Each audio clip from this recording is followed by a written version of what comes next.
Hey, what's up, everyone? And today is the third day of the 100 Signs campaign.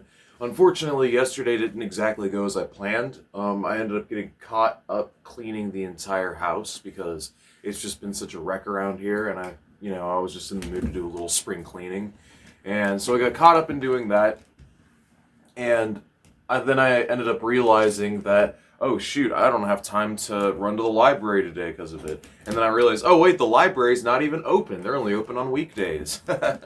So I wasn't able to print off my leaflets, and I never got around to even making the leaflets in the first place. But I did get around to making the posters, the signs that I made. I made about 15 signs yesterday, and I still got 5 left that I need to finish off. And today I was going to finish those off, and I was gonna go finish those off and then drive around town looking for ideal places to plot the signs.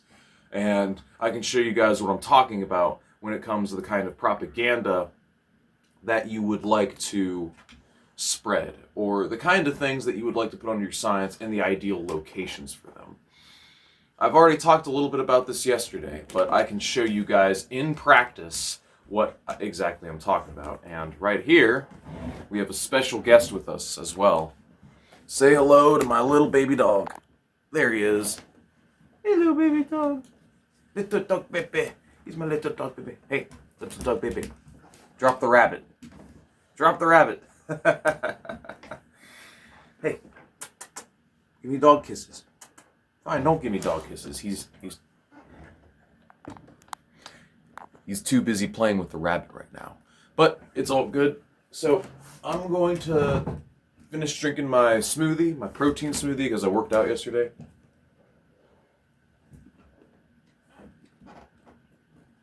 Hey, stay away from that, fatty. You already ate. Go away. This is my breakfast. And by the way, this is the best protein smoothie you will ever have in your life. And it's really easy to make. All you gotta do is get some fat-free milk, get yourself a frozen banana, and a scoop of whey protein. You want to throw some peanut butter in there? Go for it if you want to add some extra calories and all that.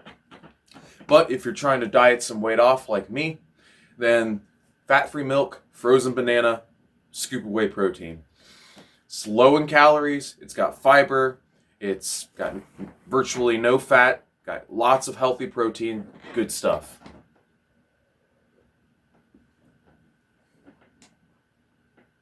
And it fills you up. Anyways, I'm going to finish my shake, and I'm going to show you guys the signs that I made. Okay, here we are in the foundry, the forge, the workshop where I have made all my signs. Alright?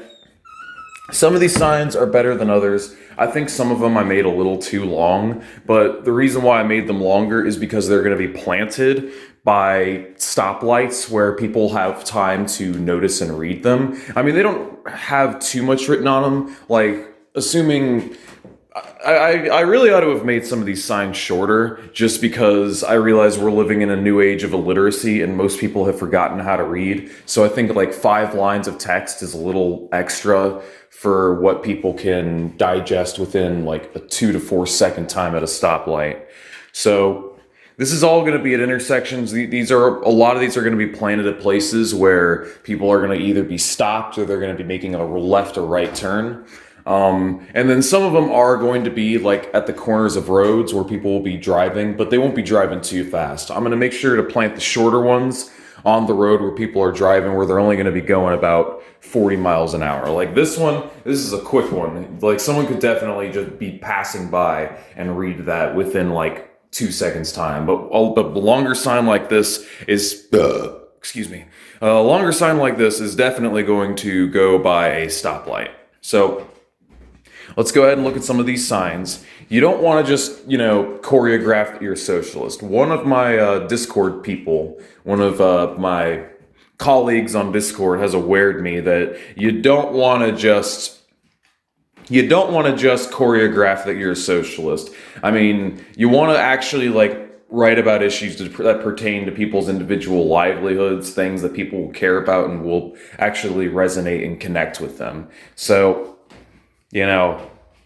if you're going to put up a sign like this, freedom from exploitation, debt slavery, poverty, corporate tyranny, and all that. You may want to put this in a neighborhood where, like this would go good in a college campus, because college kids are very likely to resonate with stuff like this. Not just because, that's the main reason why right there. See that? That's the reason why a lot of college kids will resonate with this sign. So you got to know your audience, and you got to read your audience, and you got to plant these signs with respect to what your audience is going to care about. So let me show you another one of these signs. This is one I can put up by a stoplight. This is something that everyone can relate to right here. I think even the MAGA chuds can relate to this. And then what you do is, if you're going into a poor community or a working class community, you got these signs. Your boss is stealing from you. Under capitalism, wage theft is legal. Under socialism, you are paid what you're really worth. And then another one is, healthcare is a right, education is a right. Yeah, and I get this is a very Bernie Krat tier sign. I get it. I understand that, but these are still issues that resonate with people's individual lives. There's still issues that pertain to people. But yeah, these are all the signs I've made. I'm going to make some more signs, and I am taking suggestions today. So I'm going to get on Discord here in a minute and get some more suggestions, because I have plenty of signs on the table left to make. So I'm going to hop on Discord and probably get into a call. And most of these signs are the proletarian signs I made. So yeah, yesterday I ran out of the good Gorilla Tape, and I was forced to use the cheap duct tape that was in my garage. And so as a result, not all of these signs are proletarian. Some of them are petty bourgeois, as this one. It's a petty bourgeois sign, so it's not as strong. It's not going to hold up to the same scrutiny. It doesn't have the same sense of solidarity as the proletarian signs. So this is one of the petty bourgeois signs right here. You can see it. I got some petty bourgeois signs over there, and I got more proletarian signs using the proletarian tape. These are the strong proletarian signs, all right? So for the rest of my petty bourgeois signs, they may as well be called anarchist signs or SOCDEM signs, because those are the petty bourgeois tendencies on the left that exist today, or the petty bourgeois socialism that I detest so much. But they still have an important role to play. They do their part, and hence they're going to have important propaganda written on them. So, yeah, these are my signs. I've got like 6 or 7 more to go, and we are going to go on Discord, hop on a call, get more suggestions for signs, and then we are going on a little driving adventure. Ooh, Mocha's online.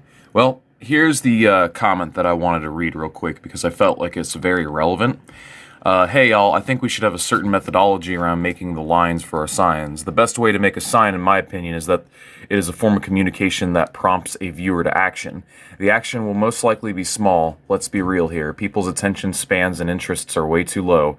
So the function of the line should be that it prompts people to action that matters, which I think should be delivering into question. What it means is that the line should give the viewer something to chew on, rather than it being a declaration of your position. A great example from a comic series is like, who watches The Watchmen? The line expresses, who looks at those who enforce, which means a variety of things, but gets you thinking, rolling around in your mind after you drive past it. Now, you should probably be more specific relating to cases that are significant in your country. I'll give an example that is significant in mine, which made slavery is still legal. The 13th Amendment says so. So this is not a question, but it does make someone think. First of all, it is contrary to all we know in America to believe that slavery became illegal issuing the 13th Amendment, so stating that it is still legal and that it is expressed in the 13th Amendment is absurd. This absurdity would get people to Google it, I believe, and they will still see that, in fact, it does state the changing in their perception on the matter. The rest of the radicalization may follow with time.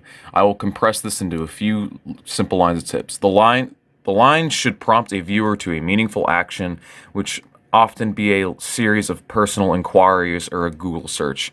Try not to center the line on one select important issue in your Try to center the line on select important issues in your country.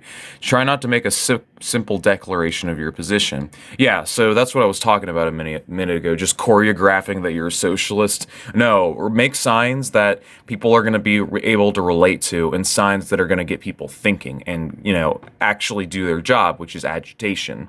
That's the goal of all this. The goal of this is, well, one, I want to see how many of you guys are actually going to turn out. I want to see like how many people are cadre material.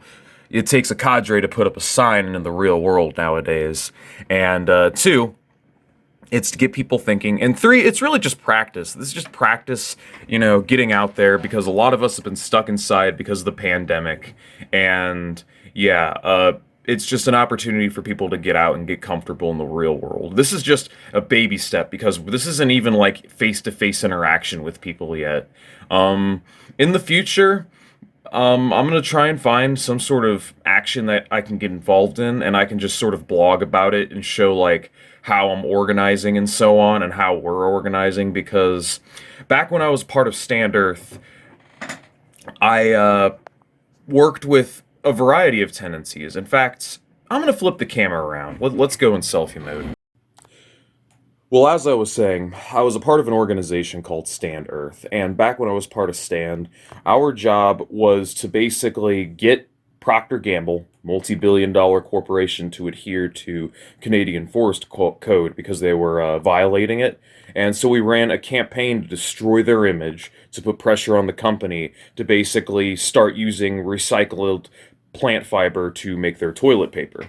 And the campaign lasted for about a year and a half. We did a series of actions and did a series of awareness campaigns and demonstrations.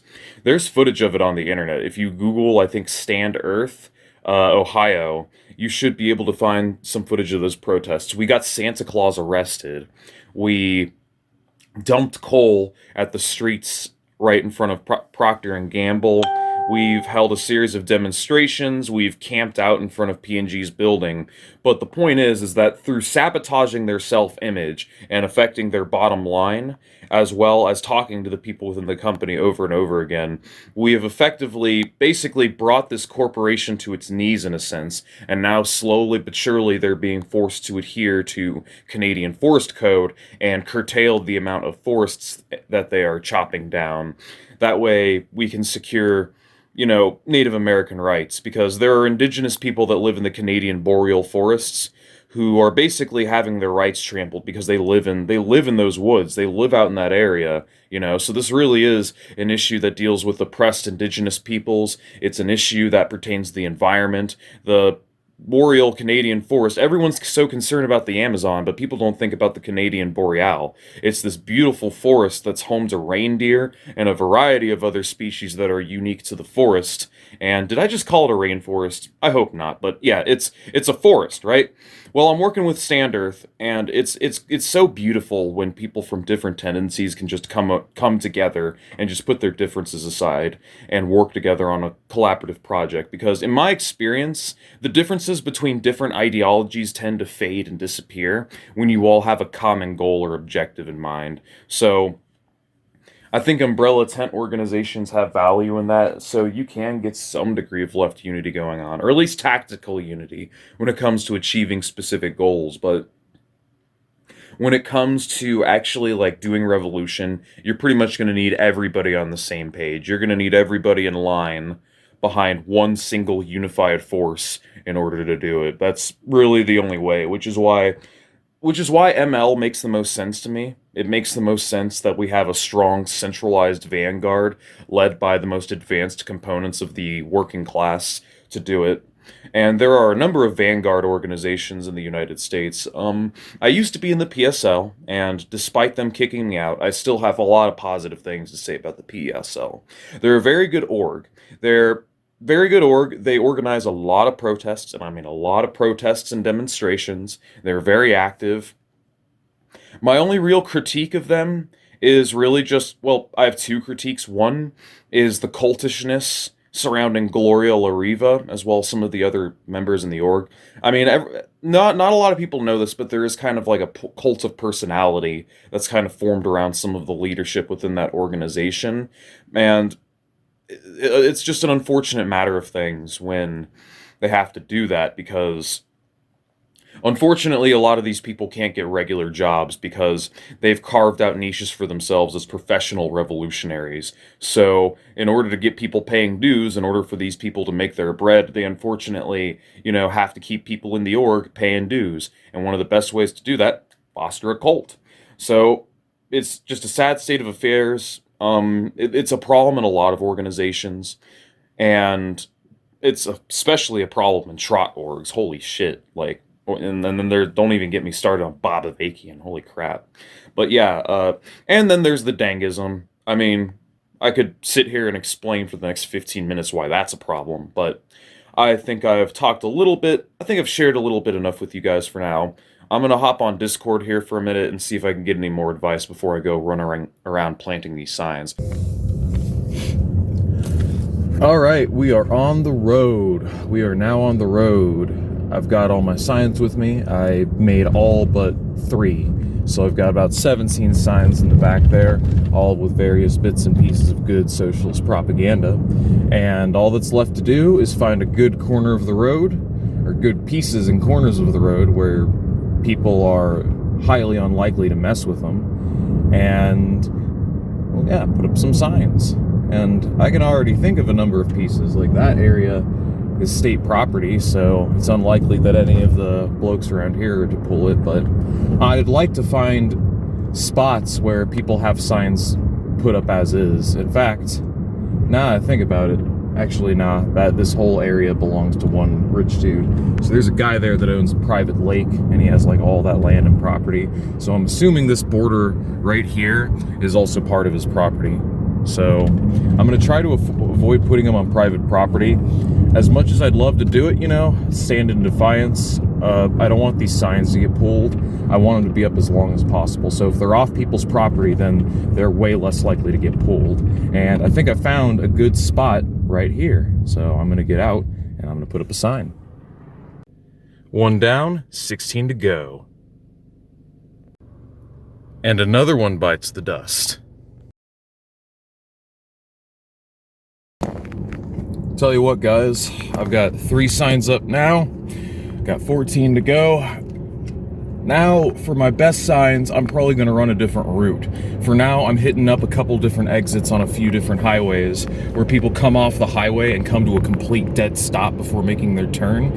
And during that time, they'll have a moment to read what's on the sign. And yeah, I'm liking this campaign so far. Got these signs done. I just better make sure I don't get stopped by any cops. If anyone is going to be a douchebag and take down these signs, it is very likely going to be a cop. But in the future, I'm going to have a memorandum, probably at the very end of this campaign. I'm probably going to, check on my route, check on my signs, make sure they're all standing up, make sure they didn't get knocked down. I've been using this hammer here to hammer them into the ground, but the problem is that all it takes is a strong gust of wind, like I would say a solid 60-mile gust of wind to knock these signs down. So, but the thing is that the deeper that I nail them into the ground, the harder I have to hit the hammer onto the stick in order to nail it further. And I risk damaging the sign by doing that. Like, I risk damaging part of the sign because they're only made of styrofoam. But I mean, the important thing is they're standing now, and even if they're only up for let's say 3 or 4 days, that's still good. That's still 3 or 4 days of nonstop propaganda on the road. And yeah, I'm gonna hit up the next couple exits on the highway, and then from there we are going to find the best places to put these signs among the deeper sections of the Ohioan proletariat. Alright, so what I'm about to show you guys is the Goldilocks zone of signs. Both the left and the right side of the road here, usually there's like a homeless person standing there on that side or that side, and they're usually loitering. Over here at that hotel over there, there's a lot of drug dealing and prostitution that goes on at that hotel. It's basically a rundown, it's very run down. This is like what I'm talking about. Like, there's pockets of lumpenism in this area. This is where I'm just saying, like, this area used to be a much better commercial area back in the day, but then what ended up happening to it is a lot of these businesses closed or they moved up shop. Like right there used to be a Wendy's. There used to be businesses over in that way. There was a school that way, but it's gone now. Unfortunately, a lot of these places just closed up shop, and well, yeah, now we are where we are today. But yeah, no, this hotel is lumping as fuck. There's a lot of drug dealing and prostitution that goes on here. So what I'm gonna do is park here in little pocket ghetto where I'm at, and I'm going to find a way around that fence so that I can put up that sign.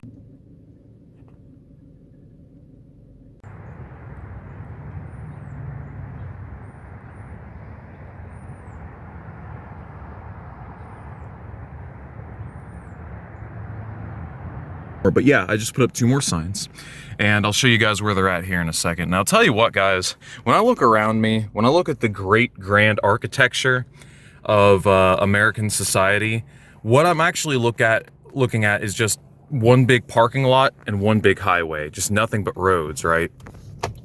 Like what the hell, man? I'm not gonna lie, this country is ugly as shit. Like, seriously. Like, it's just nothing but gray. It's so dull and so gray. People complain about socialist architecture, but then look at this shit. So yeah, my signs are over there. I've got one right there, and then I've got another right there. And people are stopping by, and they're reading the signs. Fuck yeah, people are reading the signs. Hell yeah. All right. So there are a few other places I want to stop. So what I'm going to do is turn around, and I'm going to go downtown. Oh, wait, never mind. Hey, look, it's those 2 people from earlier. There they are. Oh, ooh, signs, I should put up signs right there. Fuck, I just missed an opportunity. There was a bitchin' place where I could have put up some signs. God damn it. Ah, motherfucker. Whatever. I guess I can turn around and put a sign there. Whatever, but yeah, no. All right, so now that we're on our way downtown, I'm starting to think it's going to be kind of tough finding good spots downtown to put some of these signs. So I might be able to find some firms and establishments that wouldn't mind hosting the signs, like in front of their buildings, but I would have to go in and talk to the proprietor. I mean, you'd be surprised, a lot of these small business owners nowadays, like these young, petty proprietors, are actually pretty progressive and pretty down with, at the very least, social democratic consciousness. So maybe I can't put any pro-socialist signs up. I'll have to put up my petty bourgeois signs for my petty bourgeois establishments. But still, you can get some good agitation and propaganda in there. And if you look over here, you have the bridge passing over the Ohio River. Now, unfortunately, the camera does not do it any justice, but I always like passing this bridge. I always like looking at the hills off on the horizon. I'll tell you what, driving on the highway can be pretty relaxing sometimes, I'm not gonna lie. It gives me time to think, gives me time to reflect on, you know, drama and bullshit that's going on in my personal life. Gives me time to think about, you know, what to do next. That's always on my mind. What to do next, what to do next. What revolutionary activity am I gonna do next? For now, it's gonna be the signs, right? Today is the signs, but tomorrow we're gonna do more signs. But then we're gonna do more signs, but we're gonna have like links to like Marxist reading circles and so on. Since everyone's plugged into the internet, let's see if we can get some people interested in studying some socialism, learning and doing some socialism in the future.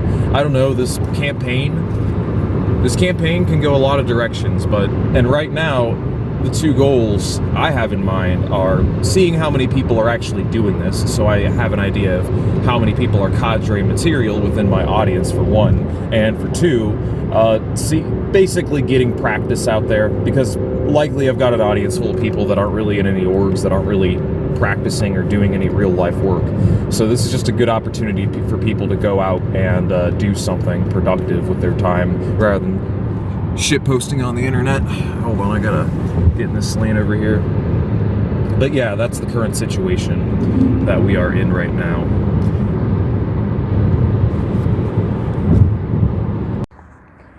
Let me tell you something, guys. This soil right here was extra easy to nail into. So I talked to some blokes over at the house over there, and they agreed to let me put up a sign. Some people, I've talked to a couple people around here, some people are for it, other people are against it, but it's all right. So I think I have found a fertile neighborhood full of liberal progressives that are down to let me put up some of these signs. So I'm gonna walk around a little bit, do a little canvassing door to door, knock on some doors. People, you'd be surprised, like even some mid-income liberals are kind of down with it. It's very interesting how you've got people who are from the mid-income bracket, and you know, even they feel the pain because they see their healthcare costs, they see all the bills that they got to pay, all the bills they got to front. I mean, so to an extent they understand their own class interest as well. So even though they may be mid-income and they may be professionally educated, I wouldn't completely rule them out. Some of them will be sympathetic to the cause, so I wouldn't just, you know, talk smack about people just because they're higher income workers. I get that they have a propensity to be reactionary, but that's not always the case. Sometimes they can go the opposite direction as well. I see the mid-income worker in the same manner that I see the petty proprietor. They're more or less a toss-up. If they fear that they're going to descend into the ranks of the precariat or proletariat, they will be more in favor of siding with revolution. But if they see that they have something to gain from a reactionary counter-revolution, they could go that way as well. So yeah, it really depends. But otherwise, human beings are more complex than that, I think. It really depends. And yeah, I'll see you guys in a moment. I'm about to knock on another door. So I just ran into a bit of a barrier. It turns out that after talking to some of the folks around here, a lot of these properties are owned. Not by individuals, but by a landlord. And there's a landlord who owns most of the properties around here who can and will take these signs down given the moment of opportunity. So I've decided I'm going to hit up another street and see if I can hit up a couple other places and see if I can get some more of these signs in the ground. We shall see. We shall see. You know, I, for the life of me, am having some serious deja vu right now. Like, I swear I have worked on these streets. I have worked on these streets before, back when I was a utilities worker for Duke Energy. It's crazy, dude.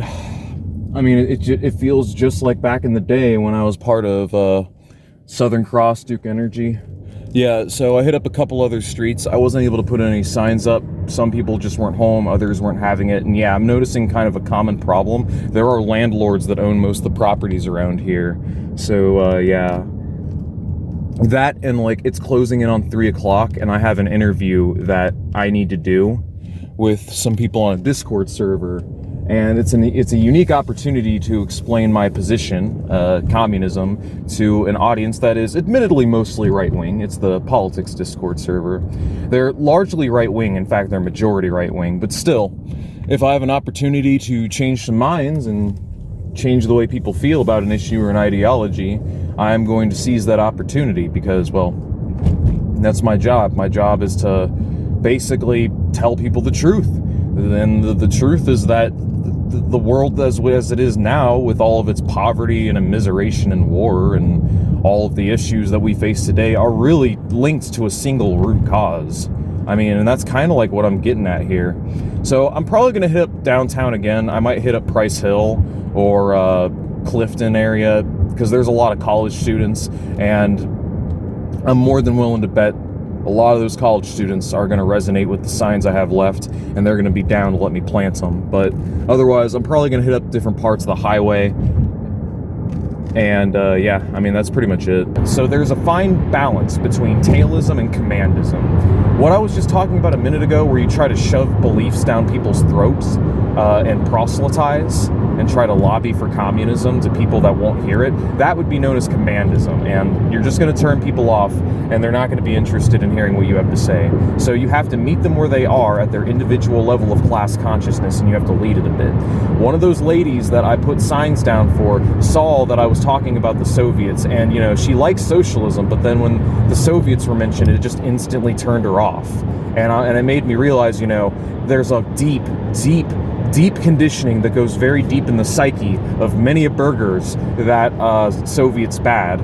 But that's okay, because if people can distinguish the difference between Sovietism and socialism, that's good. I mean, I'm still going to defend the USSR. I will defend that country to my dying breath, because it is such an important historical phenomenon and event, and because I'm ideologically aligned with the Soviet state. So obviously I'm going to uphold the Soviet Union. I'm going to uphold Stalin, all right, as I do now. But just because you uphold the Soviet Union and uphold Stalin doesn't mean everybody and their brother needs to fucking know about it. You just let them know you're socialist, what you're about, and you basically sell people on the ideas. You don't need to worry about that. If the conversation comes up and people are interested in talking about it, then yeah, now you can have a discussion. Now you can have some back and forth and explain to people your case, because they're actually interested. Some people are just walled off. They're closed off. And you got to be able to read when people are closed off. And one thing that kind of concerns me about a lot of you guys, and this is nothing personal, but a lot of the people that I talk on Discord with are very neurotypical.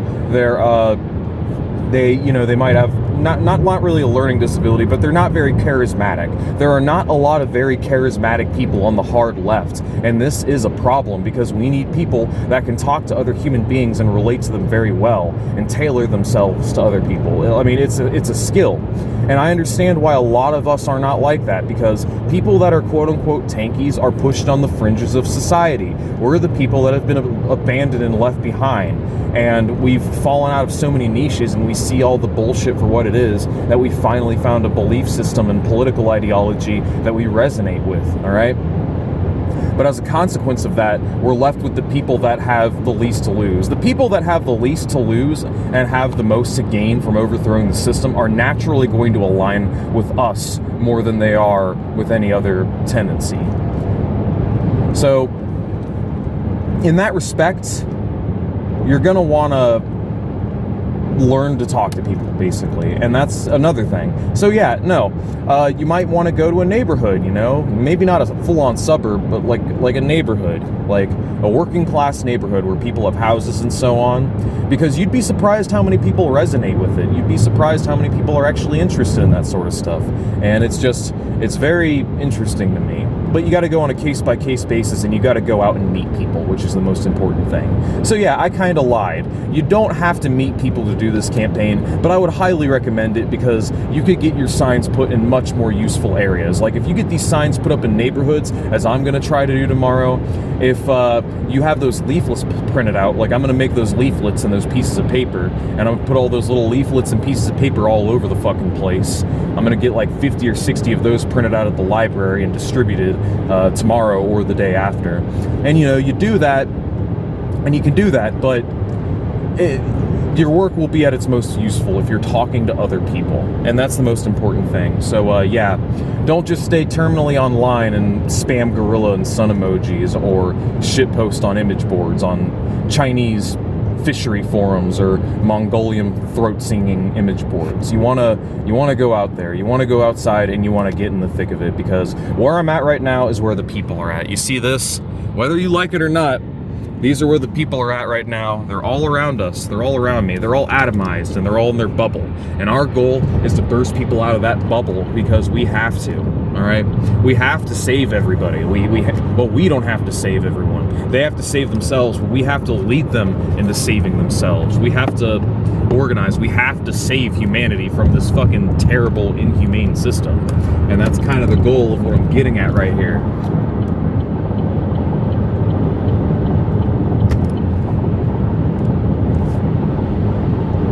Anywho, rant aside, I am on the way home.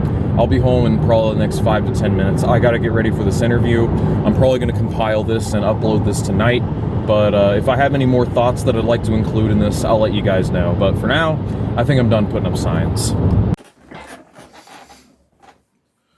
Alright, hey everyone. So I just got off the right-winger server, talking to a bunch of conservatives on Discord who decided to interview me. Have a little cultural exchange, a little conversation. And it was a pretty nice conversation. It was pretty interesting. I mean, of course, you got the anti-communist tropes that were thrown in there as well, like the 50 million Gorillions, Solzhenitsyn, you believe in oppressive ideology, and so on.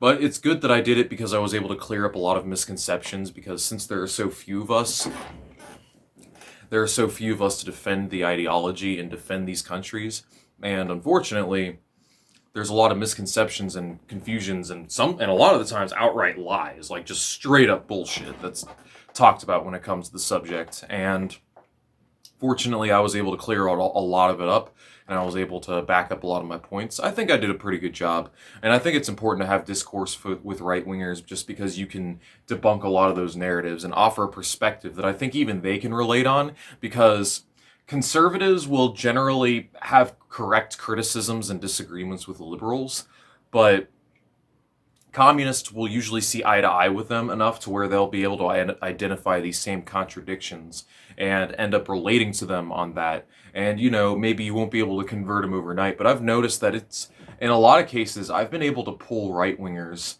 into the hard left. Like, I'm talking like more or less conservatives into the hard left. It has been done.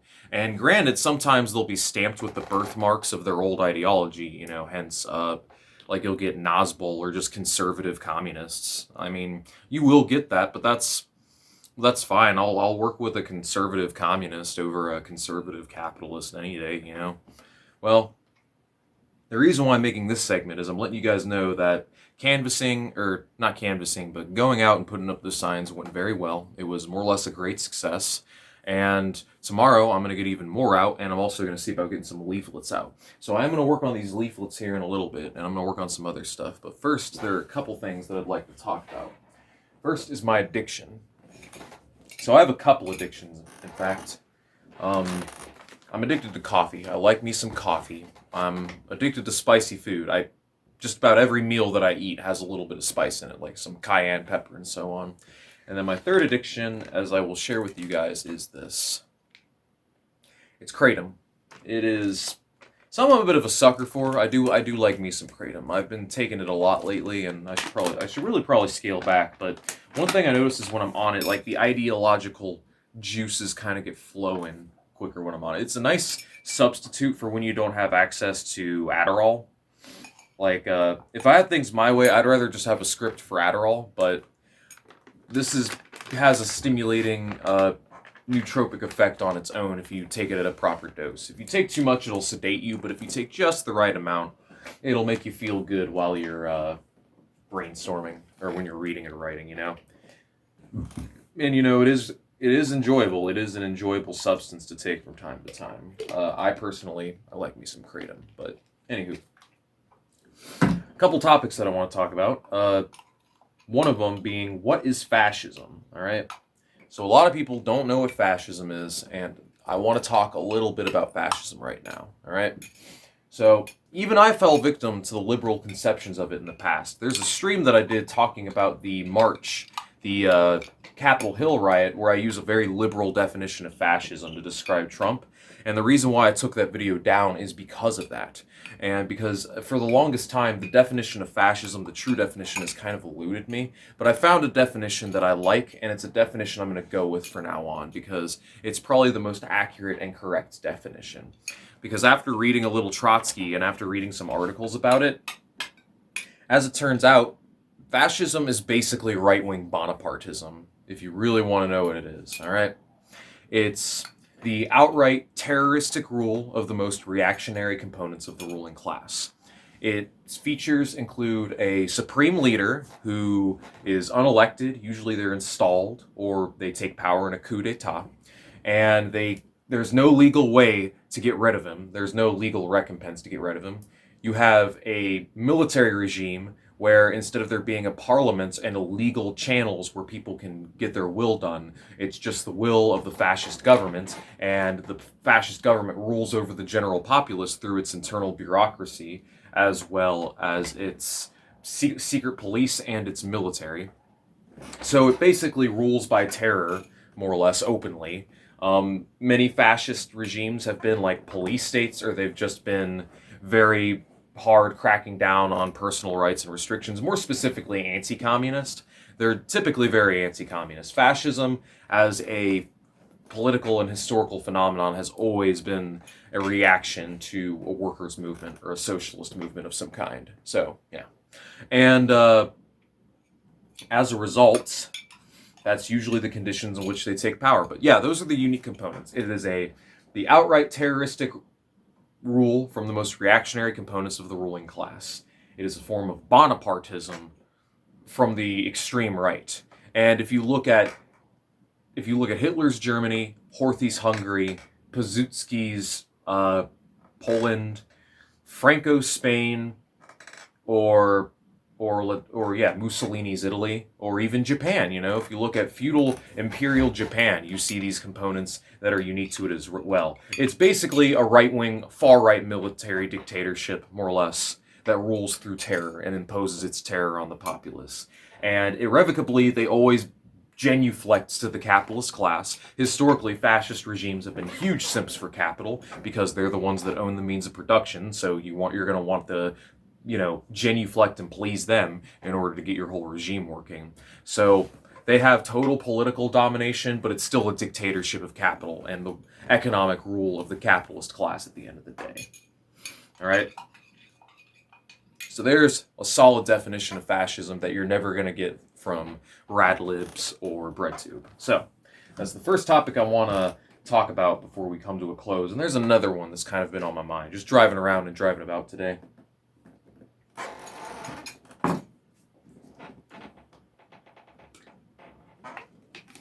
Well, the other topic that's kind of come to mind right now is the revolutionary demographics in the United States. Now, I kind of have a thesis on this, but I think there are two primary demographics that we should be targeting, and this is pretty much the two prime demographics where I'm going to be placing a lot of my agitprop tomorrow.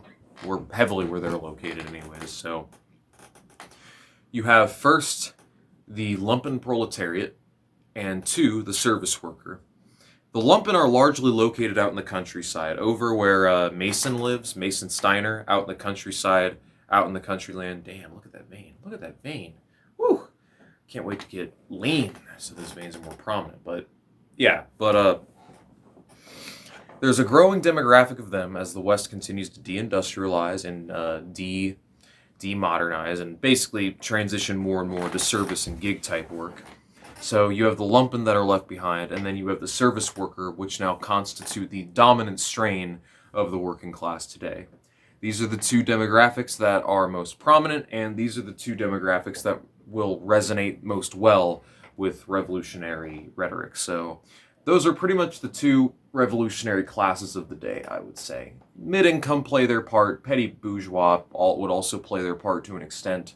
I've encountered, some petty bourgeois mid-income liberals today who are sympathetic to socialism. And, So I imagine in a socialist America, instead of a hammer and sickle being on our flag, we would need something to signify the unity between the lumpen and the service worker. Let's say the smartphone and the bong pipe. That works. The smartphone and the bong pipe just crossing one another. Signify the lumpen and the service worker, because everyone's on their phones, and a lot of lumpen that I know are huge stoners. So, yeah. But then again, everyone's a huge stoner nowadays. So, look at the stereotype. So yeah, I think that's all I have to say for today. I'm going to work on those leaflets here in a minute, and I'm going to see if I can make some good leaflets, and I'll show you guys tomorrow what my work has amounted to. I will make those leaflets, print those leaflets off, because tomorrow's Monday, if I even have time, because my girlfriend's going to want to see me after work. She works night shift, and I imagine she would like to see me. I'd like to see her. I miss my girlfriend. I haven't seen her in like a week, but anyways, peace out, guys. It's been a lot of fun. Get those signs out there, and red salute.